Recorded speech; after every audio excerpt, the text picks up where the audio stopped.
구원에 이르는지에 제8장 이 세상을 사랑하지 말라 두 번째 시간입니다. 보이지 않는 세상이라는 소제목 하에 7개의 질문으로 되어 있습니다. 1번, 성경은 크리스천에게 이 세상과 이 세상에 있는 것들을 사랑하지 말라고 합니다. 요한일서 2장 15절. 그렇다면 크리스천이 사랑해야 하는 것은 무엇인가요? 2번, 이 문제에 답하기 위해서는 이 세상과 이 세상에 있는 것들의 반대 개념을 찾아야 합니다. 무엇인가요? 3번, 골로새서 3장 1절은 너희가 그리스도와 함께 다시 살리심을 받았으면 위의 것을 찾으라고 합니다. 위의 것이 의미하는 것은 무엇인가요? 4번, 골로새서 3장 2절은 위의 것을 생각하고 땅의 것을 생각하지 말라고 합니다. 무슨 뜻인가요? 5번, 고린도후서 4장 18절은 우리가 주목하는 것은 보이는 것이 아니요 보이지 않는 것이라고 합니다. 보이지 않는 것이 의미하는 것은 무엇인가요? 6번, 히브리서 11장 3절은 보이는 것은 나타난 것으로 말미암아 된 것이 아니라고 합니다. 무슨 뜻인가요? 7번, 히브리서 11장 1절은 믿음은 보이지 않는 것들의 증거라고 합니다. 무슨 뜻인가요? 자, 이렇게 해서 모두 7개의 질문입니다. 자, 구원에 이르는지의 제8장은 그 제목이 이 세상을 사랑하지 말라 입니다. 자, 오늘은 그 두 번째 시간으로 보이지 않는 세상이라는 소제목이 붙어 있습니다. 자, 보이지 않는 세상, 이게 과연 무슨 뜻인가 하는 부분인데요. 자, 1번부터 답을 찾아보도록 하겠습니다.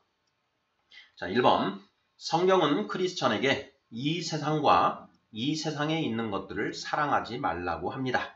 요한일서 2장 15절. 자, 그렇다면 크리스천이 사랑해야 하는 것은 무엇인가요? 하는 질문입니다. 자, 지난 시간에 우리가 구원에 이르는지의 8장 첫 번째 시간으로 사랑하지 말라라는 제목으로 9개의 질문을 살펴보았는데요. 구원에 이르는지의 제8장을 관통하고 있는 그 말씀은 요한일서 2장 15절로 17절 말씀입니다. 읽어보겠습니다. 이 세상이나 세상에 있는 것들을 사랑하지 말라.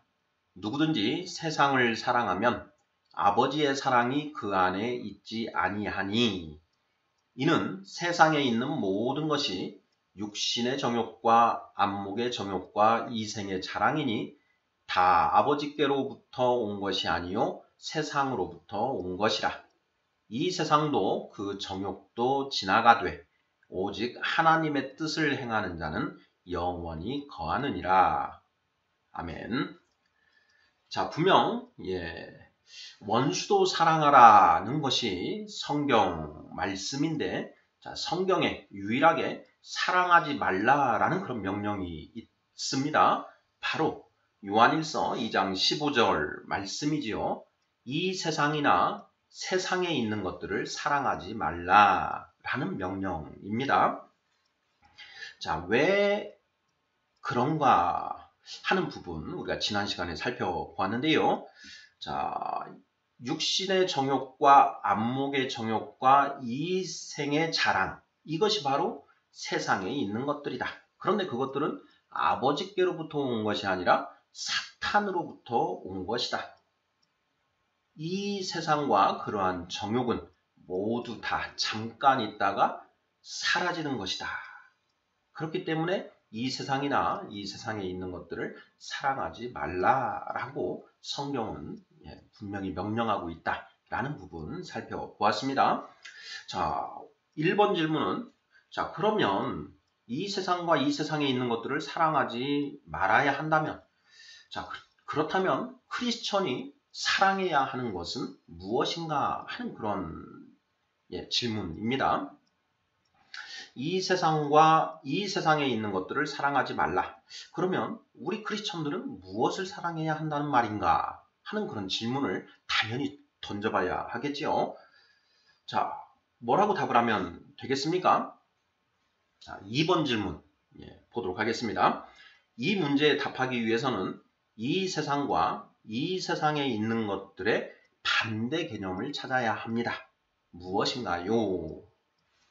이 세상과 이 세상에 있는 것들을 사랑하지 말라라고 했으니 그 반대 개념을 찾아서 우리가 사랑해야 하는 것이 무엇인지를 우리가 알 수 있다라는 것이죠.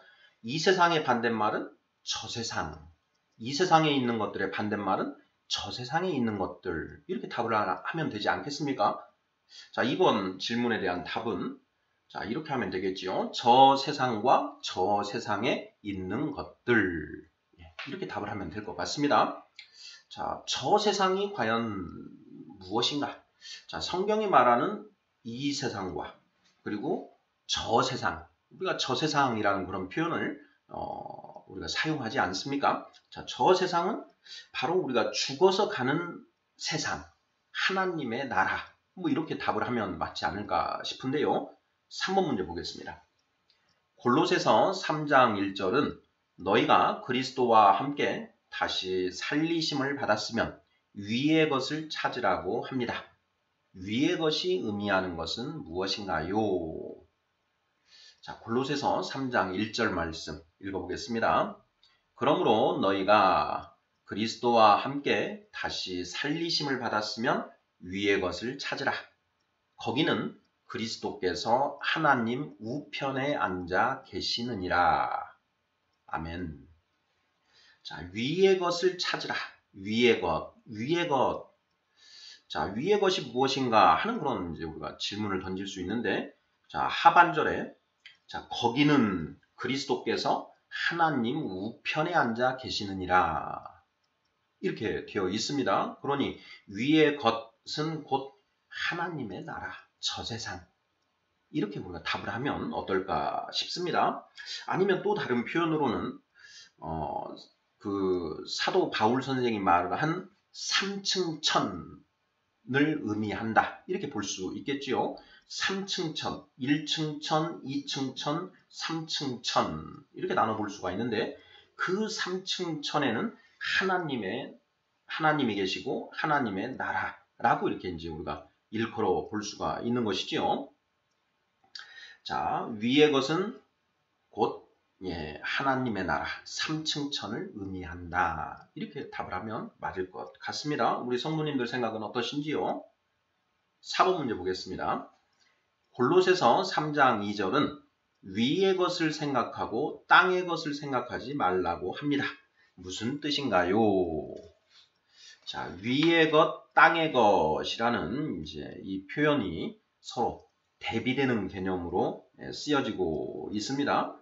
자, 위의 것은 무엇이고 땅의 것은 무엇인가? 하나님의 나라 그리고 이 세상, 저 세상 뭐 이런 것으로 이제 우리가 1번, 2번, 3번 문제에서 살펴봤는데요. 자, 위의 것을 생각하고 땅의 것을 생각하지 말라. 땅의 것, 하늘을 생각하고 저 세상을 생각하고 이 세상을 생각하지 말라. 뭐 이런 표현으로도 대치해서 생각해 볼 수 있을 것 같습니다. 하지만 단순히 땅의 것, 하늘의 것, 땅, 하늘 이렇게 표현을 하지 않고 땅의 것, 위의 것 이런 표현을 썼지요. 이 세상이나 세상에 있는 것들을 사랑하지 말라. 자, 이렇게 그 요한일서 2장 15절은 표현을 하고 있습니다. 그래서 이 세상과 이 세상에 있는 것들을 이제 대비해서 표현을 하고 있는 것이지요. 자, 그러면 이 세상 그리고 이 세상에 있는 것 이걸 구별해서 사용한 것이지요. 자, 그러면 위의 것 그리고 땅의 것 했을 때에는 그것이 뭔가 좀 더 구체적인 무언가를 가리키는 것, 이렇게 묵상을 하는 게 맞지 않을까 이런 생각이 듭니다. 위의 것을 생각하고 땅의 것을 생각하지 말라고 합니다. 무슨 뜻인가요? 저는 이렇게 답을 해보면 어떨까 싶습니다. 지난 시간에 우리가 잠깐 언급을 했지만 땅의 기름진 복과 하늘의 신령한 복, 이 두 가지를 우리가 나누어서 살펴보았는데요. 땅의 기름진 복, 이것은 이제 부와 권력과 명예와 쾌락, 이러한 것들을 이제 가리키는 것이라고 했고, 하늘의 신령한 복에 속하는 것은 거룩한 기쁨, 거룩한 감사, 거룩한 평화, 거룩한 안식, 궁극적으로 구원이라고 우리가 했었습니다. 자, 골로새서 3장 2절에서 위의 것을 생각하고 땅의 것을 생각하지 말라라고 이렇게 기록하고 있는데, 자, 위의 것은 바로 하늘의 신령한 복, 그리고 땅의 것은 땅의 기름진 복, 이렇게 대치해서 우리가 읽어보면 맞지 않을까 하는 그런 생각입니다.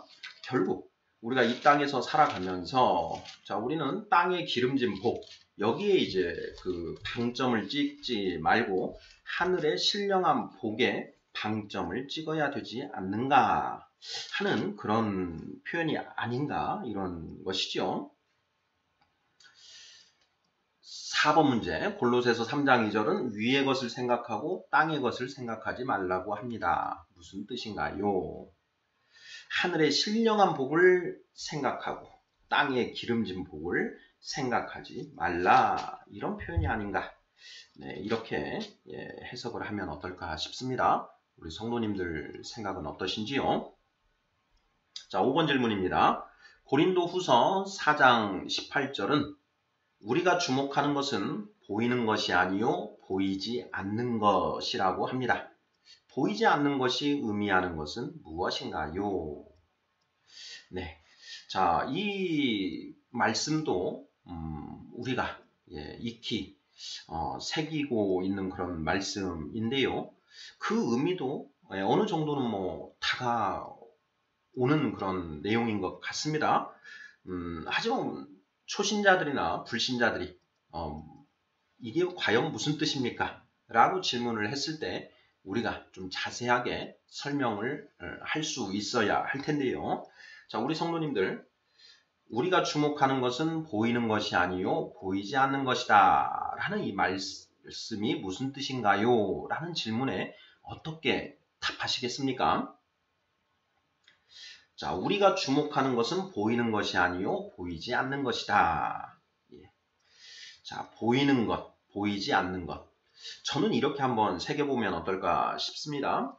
자, 눈에 보이는 세상이 있고 눈에 보이지 않는 세상이 있다. 자, 그런데 우리 크리스찬은 눈에 보이는 세상에 관심을 기울이는 것이 아니라 눈에 보이지 않는 세상에 관심을 기울인다, 이런 뜻이다. 자, 눈에 보이는 세상은 바로 이 세상과 이 세상에 있는 것들이죠. 반면에 눈에 보이지 않는 것은 저 세상과 저 세상에 있는 것들입니다. 결국 우리 크리스찬들은 눈에 보이는 세상이 아니라 눈에 보이지 않는 그런 세상을 볼 수 있게 된 존재들이고, 또한 그 눈에 보이는 세상보다 눈에 보이지 않는 세상에 더 큰 의미를 부여하는 그런 존재들이다. 이렇게 답을 할 수 있지 않을까 싶습니다. 제가 이 믿음을 허락받기 전에는 눈에 보이는 세상이 전부라고 생각하며 살아왔었고, 눈에 보이지 않는 세상, 저 세상, 영적 세계, 이런 부분들에 대해서는 관심도 없었고, 그런 것들은 아예 있지도 않다. 천국, 지옥, 이러한 것들은 다 허무맹랑한 거짓 이야기에 불과하다, 이런 생각을 가지고 살아왔었는데요. 예수 그리스도를 영접하게 되고 하나님의 말씀을 온전히 믿게 된 이후부터는 이 세상, 우리가 살아가고 있는 세상은 단순히 눈에 보이는 세상만 있는 것이 아니라 눈에 보이지 않는 부분도 존재한다 라는 것을 명확하게 좀 알게 된 것 같습니다. 그래서 우리 크리스찬들은 영안이 열린 사람이다 이렇게 표현을 하죠. 자, 영안이 열려야만 영적 세계를 볼 수 있다라는 것이죠. 우리가 주목하는 것은 보이는 것이 아니요, 육안으로 보이는 이 세상이 아니요, 보이지 않는 것이다. 영안으로 보이는 그 세상이다. 이런 의미로 해석을 하면 틀림없지 않을까 싶습니다. 자, 6번 문제 보겠습니다. 히브리서 11장 3절은 보이는 것은 나타난 것으로 말미암아 된 것이 아니라고 합니다. 무슨 뜻인가요? 자, 히브리서 11장은 믿음장이지요. 자, 이 믿음장 11장에서 11장 3절을 보면 보이는 것은 나타난 것으로 말미암아 된 것이 아니라 이렇게 이제 되어 있습니다. 전부 다 읽어보면은요. 11장 3절 믿음으로 모든 세계가 하나님의 말씀으로 지어진 줄을 우리가 아나니 보이는 것은 나타난 것으로 말미암아 된 것이 아니니라 이렇게 쓰여져 있습니다. 보이는 것은 나타난 것으로 말미암아 된 것이 아니다는 것이 무슨 뜻입니까? 하는 그런 질문입니다. 자, 우리 성도님들 어떻게 답하시겠습니까? 저는 이제 상반절 말씀을 통해서 그 답을 우리가 조금 더 정확하게 할 수 있지 않을까 이렇게 생각을 하는데요. 자, 상반절은 이렇게 쓰여져 있습니다. 믿음으로 모든 세계가 하나님의 말씀으로 지어진 줄을 우리가 아나니 이렇게 되어 있죠. 그 뒤에 보이는 것은 나타난 것으로 말미암아 된 것이 아니니라 이렇게 이어지고 있습니다. 보이는 것은 나타난 것으로 말미암아 된 것이 아니다는 말이 무슨 뜻인가? 저는 이렇게 새겨봤습니다. 우리 눈에 보이는 이 세상은 보이지 않는 세상, 곧 하나님의 나라에 계시는 하나님에 의하여 창조되었다는 의미이다. 이렇게 답을 하면 딱 맞지 않을까 싶습니다. 바로 그 상반절, 믿음으로 모든 세계가 하나님의 말씀으로 지어진 줄을 우리가 안다라는 것과 맥이 상통하는 것이죠. 보이는 것은 나타난 것으로 말미암아 된 것이 아니다는 말씀은 우리 눈에 보이는 이 세상은 보이지 않는 세상, 곧 하나님의 나라에 거하시는 하나님이 창조하신 것이다 라는 뜻이다. 이렇게 해석을 하면 딱 맞지 않을까 싶습니다. 자, 마지막 7번 문제입니다. 히브리서 11장 1절은 믿음은 보이지 않는 것들의 증거라고 합니다. 무슨 뜻인가요? 자, 믿음은 보이지 않는 것들의 증거다. 히브리서 11장 1절 이렇게 선포하고 있는데요. 좀 말이 어렵습니다. 과연 이 말씀이 무슨 뜻인가 하는 그런 질문입니다. 자, 11장 1절 전부를 읽어보면요. 믿음은 바라는 것들의 실상이요 보이지 않는 것들의 증거니 이렇게 되어 있습니다. 2절 말씀 선진들이 이로써 증거를 얻었느니라 이렇게 이어지죠. 자, 히브리서 11장 1절 믿음은 보이지 않는 것들의 증거라고 하고 있는데 이게 도대체 무슨 뜻인가요? 자, 하는 질문에 우리 성도님들 어떻게 답하시겠습니까? 네, 저는 이렇게 답을 해 보았습니다. 우리가 말씀을 해석을 할 때에는 전후 맥락을 좀 잘 살펴봐야 되는데요. 11장은 우리가 이제 히브리서 11장은 믿음장이라고 해서 11장 4절부터 믿음으로 아벨은 5절에는 믿음으로 에녹은 7절에 믿음으로 노아는 이렇게 해서 믿음의 선진들에 대한 이야기들이 쭉 이어지고 있습니다. 그리고 10장 그 마지막 부분을 보면 이렇게 되어 있습니다. 38절 나의 의인은 믿음으로 말미암아 살리라.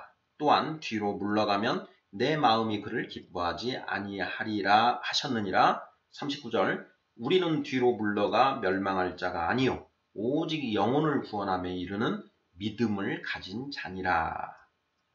그 뒤에 이제 11장 1절 믿음은 바라는 것들의 실상이요 보이지 않는 것들의 증거니 이렇게 이어지는 것이죠.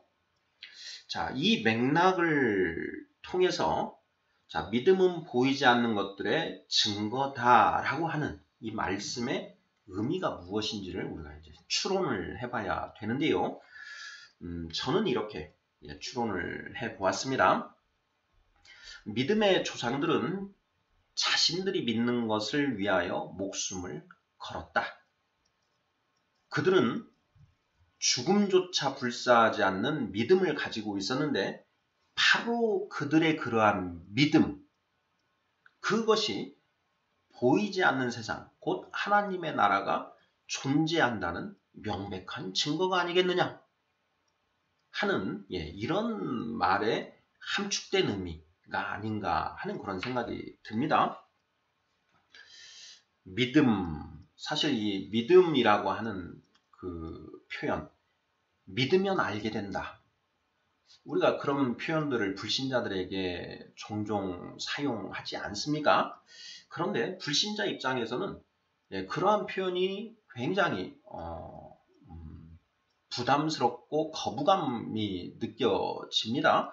마치 믿는 자들은 뭔가에 홀린 사람들, 그리고 그 믿음의 내용을 자기가 믿는 것을 제대로 설명조차 못하는 어떤 그렇게 보는 경우가 많다라는 것이죠. 제가 불신자였을 때 저도 그런 질문들을 전도하는 분들에게 던졌고 그분들이 제대로 대답을 하지 못할 때 오히려 냉소를 했던 그런 기억들이 많습니다. 그래서 우리가 어떻게 보면 전도를 하기 위해서라도 우리가 믿는 믿음이 어떤 것인지를 좀 정확하게 설명할 수 있어야 하는 것이지요. 믿음은 보이지 않는 것들의 증거다. 이 표현은 어떤 뜻이냐? 자, 지금까지 역사상 많은 사람들이 예수 그리스도를 믿어왔다. 그러한 믿는 자들에 대해서는 온갖 탄압이 가해졌다. 심지어 많은 사람들이 죽임을 당하였다. 그런데 그러한 죽음의 위협 앞에서도 그들은 자신들의 믿음을 포기하지 않았다. 목숨보다 중요한 것이 무엇이 있는가?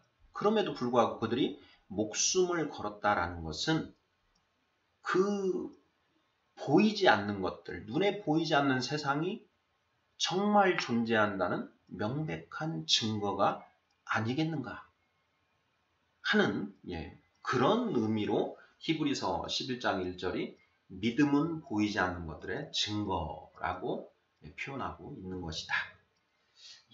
이렇게 답을 하면 어떨까 싶습니다.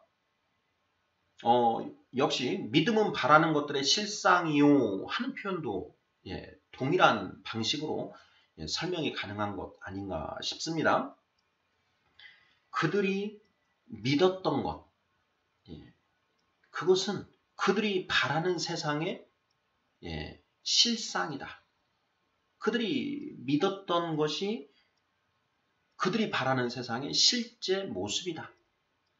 하나님의 나라, 그리고 하나님의 나라에서 영생을 누리는 것, 그리고 그 나라에서 하나님이 우리의 눈물을 모두 씻어주시고 그 나라에는 더 이상 눈물 흘릴 일도 슬퍼할 일도 없다라는 것. 바로 그러한 믿음을 가지고 그들이 목숨을 걸고 나아갔는데 바로 그들의 그러한 믿음이 그러한 보이지 않는 세상의 실상이다. 이런 의미라는 것이죠. 7번 문제 히브리서 11장 1절은 믿음은 보이지 않는 것들의 증거라고 합니다. 무슨 뜻인가요? 믿음의 조상들은 자신들이 믿는 것을 위하여 목숨을 걸었다. 그들의 죽음조차 불사하지 않는 믿음이야말로 보이지 않는 세상, 곧 하나님의 나라가 존재한다는 명백한 증거라는 뜻이다. 이렇게 답을 하면 어떨까 싶습니다. 구원에 이르는지에 제8장 이 세상을 사랑하지 말라. 두 번째 시간 보이지 않는 세상이라는 소제목 하에 7개의 질문들을 살펴보았습니다. 눈에 보이는 세상이 있고 눈에 보이지 않는 세상이 있다. 눈에 보이지 않는 세상은 성령을 받음으로써 그리고 성경 말씀을 통해서 눈에 보이게 된다. 우리 크리스찬은 눈에 보이는 세상보다는 눈에 보이지 않는 세상을 더 소망하고 주목하고 바라보며 살아가는 존재다라는 것, 이 내용이 바로 핵심이 아닌가 싶습니다. 아멘.